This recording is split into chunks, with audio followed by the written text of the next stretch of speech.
This program is brought to you by First National Bank of Botswana. FNB, how can we help you? Good evening and a very warm welcome to First Issues on this, the very first day of 2019.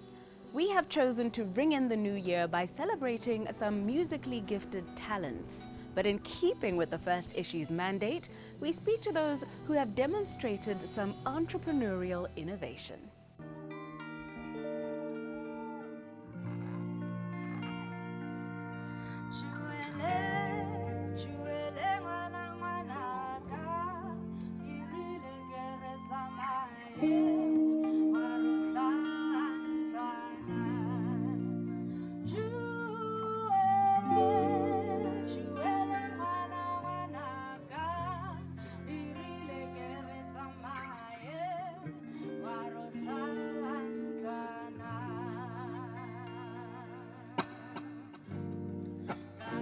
The festive season tends to be a lucrative one for performers, with festivities throughout the country.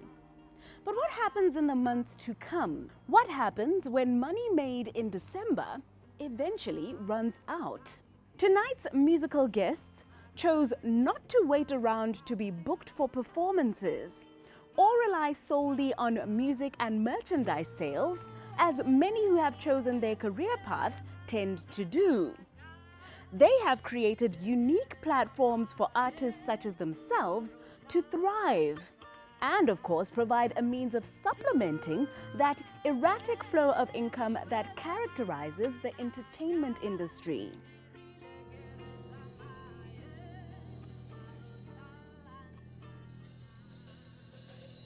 Multi-talented musician and producer Leroy Nyoni of the crossover live jazz band WDP, amongst a host of other musical credits, and his partner Terry Lewis are the masterminds of a unique musical experience they call WDP Shindigs, which Leroy is here to tell us more about. It's a show that's hosted in a residential area, in a home, mostly outdoor, to facilitate, for the numbers, and that's really what it is. Basic definition of a WDP Crib Shindig. We just come to your house and you host us and we play for you and your friends. Had you seen something similar? How did you come up with this quite unique idea? I had never seen anything done before, a Crib Shindig, yes. You were like, we can do this. Yeah. Let's try this. I think maybe I can date it back to a time I listened to an interview. An artist was talking about how Taylor Swift, of all people, would go to her fans with gifts, go to their houses, deliver gifts, and the excitement, the fact that she was engaging directly with them. I thought, okay, we need to encourage more of that, because the audience just thinks, okay, no, the artists are on some pedestal, inaccessible, and you can't really engage with them, but this kind of breaks that down.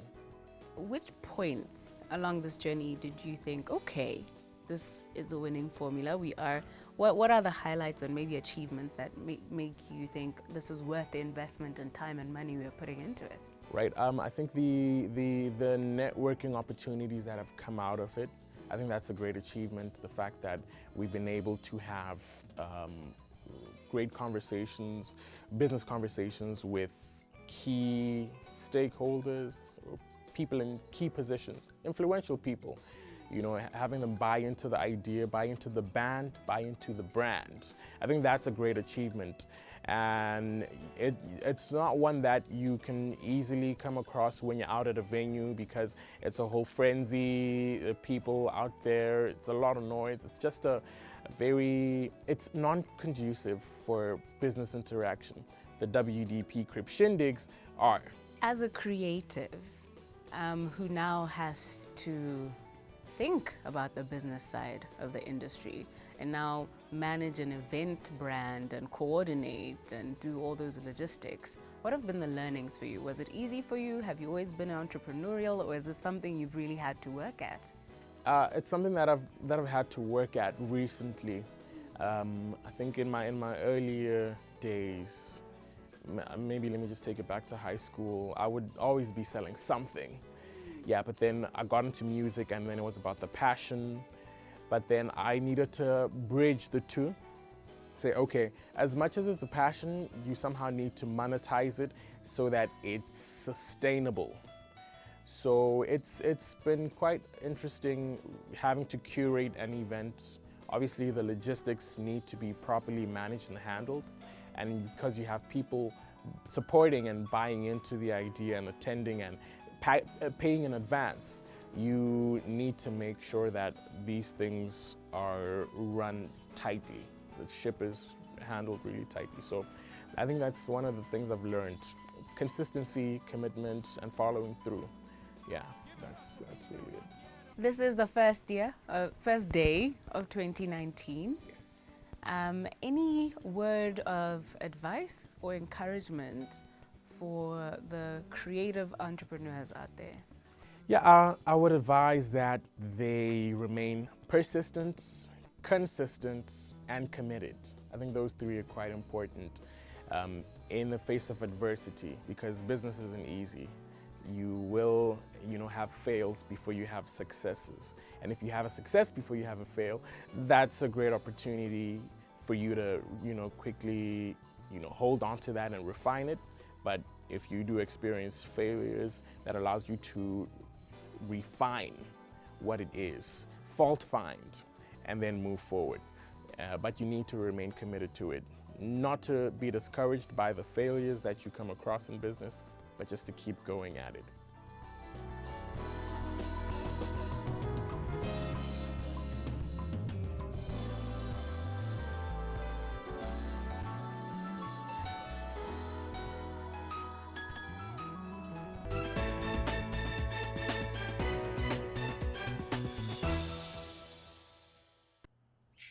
What is the future of help? It's to help people find the great in themselves. The drive, the passion. Help them find their true potential. Help them stretch. Help them grow.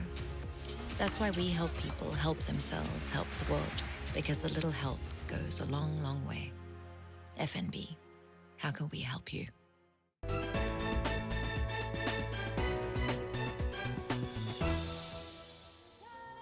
Mposibina is a young Botswana who is steadily gaining popularity in the country and beyond, with her blend of neo-soul and traditional Setswana folklore and instrumentation. She is also the founder of monthly acoustic sessions at Tapong Visual Arts Center, named Naked Soul Sessions, that celebrate both established and up-and-coming musicians. She tells us more about this venture. Well, first and foremost, I'm a music lover and I'm really into live music. So when Naked Soul started, which was in 2016, I think I was just realizing a gap in the market for an intimate live music type of setup. And it was also at a point where I had a lot of time on my hands, and that's how Naked Soul started. And I just approached a venue that I thought would be fit for such an event, and gathered a few friends of mine who are, in the art space, videographers and sound people, and we just came together and we decided to bring this concept to life. What has gone into it in the past 3 years that it's been running? How much of yourself and your time and your resources have you had to invest in this project? It's been a lot of time, it's been a lot of efforts, a lot of research, a lot of work going into the Naked Soul sessions, but it's great because now we have a team and it's kind of a machine that can kind of run itself now, where even if I'm not there, the show still goes on. So it's been a lot of work, but we're at a great place where the machine can now run itself in terms of logistics and just putting together the show. What have been, personally, for you, what do you count as the greatest achievements through Naked Soul, or the highlights in the 3 years, what you feel have made the whole journey worth it for you? I think the biggest thing is just creating that type of platform where we can listen and appreciate local artists, no matter the genre or the popularity of the artist. So for me, I think that's the satisfying thing about Naked Soul Sessions, is just creating that platform to appreciate each other as Botswana and listen to each other as Botswana and create that kind of creative hub for Botswana. I think that's the overall highlight for me. Was there a financial incentive or push to setting up Naked Soul Sessions? You did say you had a lot of time on your hands. You're an up-and-coming artist. Was there a need maybe to diversify your sources of income? Definitely, it was also a plan to diversify my sources of income. So yeah, it's awesome to do something that you love but also reap financially from it. As a musician, as a creative, what have the learnings, or how has the experience of being on the other side, curating, managing a brand, logistics, and event management, what have the learnings been for you, and how was that for you? It's been a really amazing learning experience, because now I kind of get I can understand both sides of the story, kind of being a promoter or event organizer and also being an artist. So it's made me sensitive to artists' needs and how to treat artists, and I've learned a lot from the technical aspects of what an artist needs before they get on stage, and stuff like that. So I've learned a lot, and also just the importance of marketing. I think that's the biggest thing with Naked Soul Sessions, is marketing an event and trying to hold a crowd and create that buzz to get people to get to the events. What are your aspirations for Naked Soul Sessions? Do you want it to continue being this intimate hub for creatives and photographers and musicians, or is there a grander plan? The grander plan is just to have this type of setup and create a network across the African continent, where we'd have a Naked Soul Sessions in South Africa, where we'd have one in East Africa, where we'd have one in West Africa, and just create that kind of creative hub and that network for artists to be able to have that connection with other artists across the continent. So that's the bigger dream. I've been looking into growing the brand into Johannesburg, into South Africa, and I've had a couple of conversations with a couple of venues and spaces, and it's just, I'm very sensitive about it.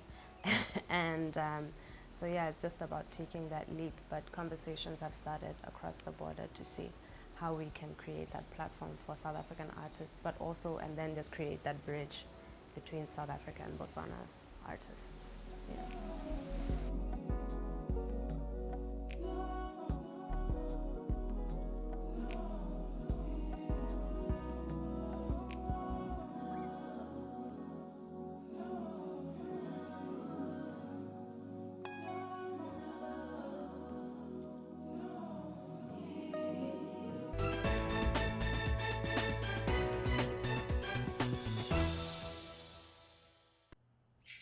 What is the future of help? It's to help people find the great in themselves. The drive, the passion. Help them find their true potential. Help them stretch. Help them grow. That's why we help people help themselves, help the world. Because a little help goes a long, long way. FNB, how can we help you?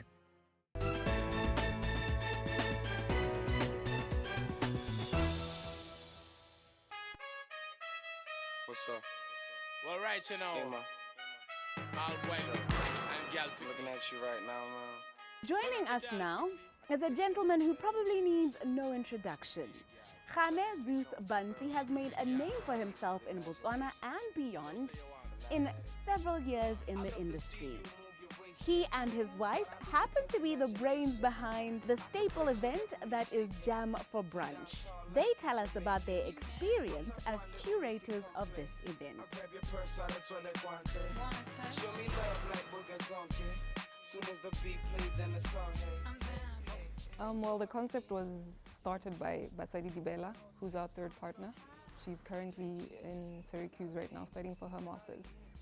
We had met previously 2013, and yeah, she came to me in 2014 and she's like, she travels a lot.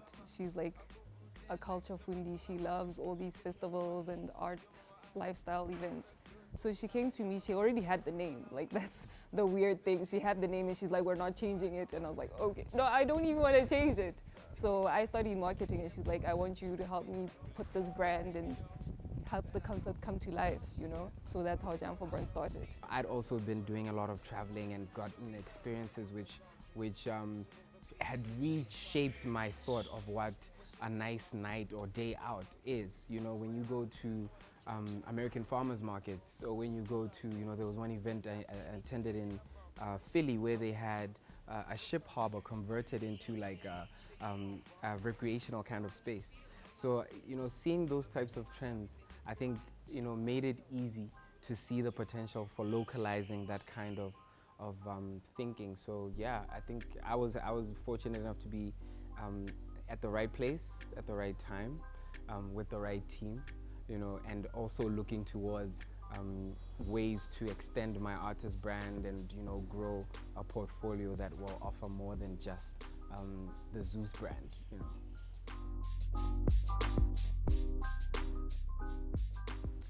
I see you've identified that there are several opportunities within the Jam for Brunch economy. But where do you want to take it? How far do you want to take this thing? Where don't we want to take it? You know, the brand is something that is very malleable, I think. And we've noticed that for the past 4 years, it's the food, it's the drinks, it's the music. So it offers us an opportunity to see, okay, what can we capitalize on and how can we get as much support to be able to, say, take up space in the food industry, or say set up a studio for artists, you know. And one of the dreams is to have a compilation, because we've had a lot of amazing talent. I mean, the first one was Gabola Guru, who jammed. The second one, Mposibina, jammed. So we do have amazing, amazing talents who we need to capture, you know, and say these are people who have been at Jam for Brunch and they are part of the Botswana story, you know. As a creative, what's it been like being on the other side, event managing, curating an event brand? What have been the learnings for you? It goes without saying that since inception, Jam for Brunch has created an entire trend, an entire movement, an entire industry even. You know, the urban picnic concept took off with Jam for Brunch, and we've seen a whole lot of other players come following which, you know, I mean, even the whole Sunday space. Nobody used to want to do events on Sunday. Events used to be on Friday and Saturday, you know. So it's a great thing for me to be able to influence the culture, you know, and not just from a musical perspective. I think it's something that the best artists are able to do. You know, they're able to bring us Ciroc and beats and, you know, lifestyle brands and the like. The whole lifestyle. Exactly. So I'm very excited to see artists being able to take on that same kind of business persona for Botswana. You know, I mean, even just from a musical standpoint, I love a lot of weird music. You know, I love a lot of soul music, a lot of eclectic type of vibes that you don't always catch on mainstream radio, that you wouldn't always catch a DJ play when you were out back in the day. But now, because of this whole new thing we fashioned, it's not weird to see a funk DJ. You know, guys like Prince de Kock, you know, guys like Djembe Soul, who play very alternative kind of music that probably never would have had a space in Botswana's DJ scene 5-10 years ago.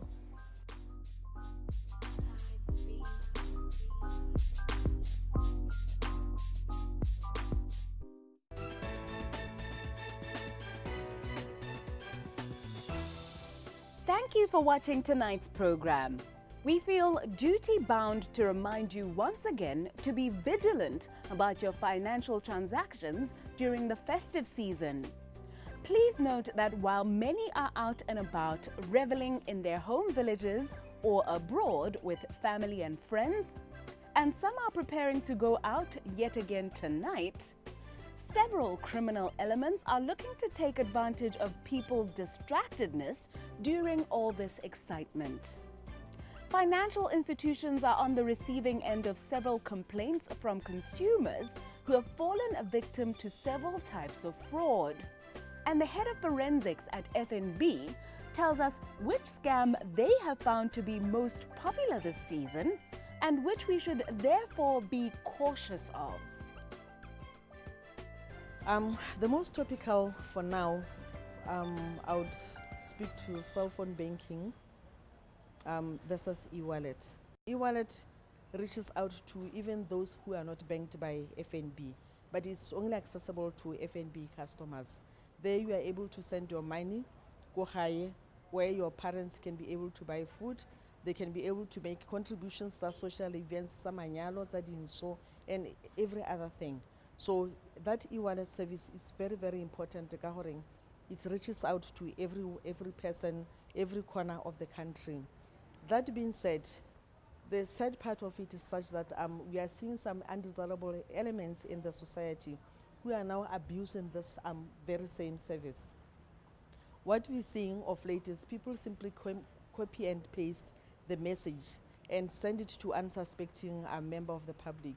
That will normally be followed by a phone call to say, look, I sent you money by mistake, and that money is meant to pay for tuition for my child, it's maintenance, it's meant to buy clothing, or whatever reason that they may provide to the receiver of that call.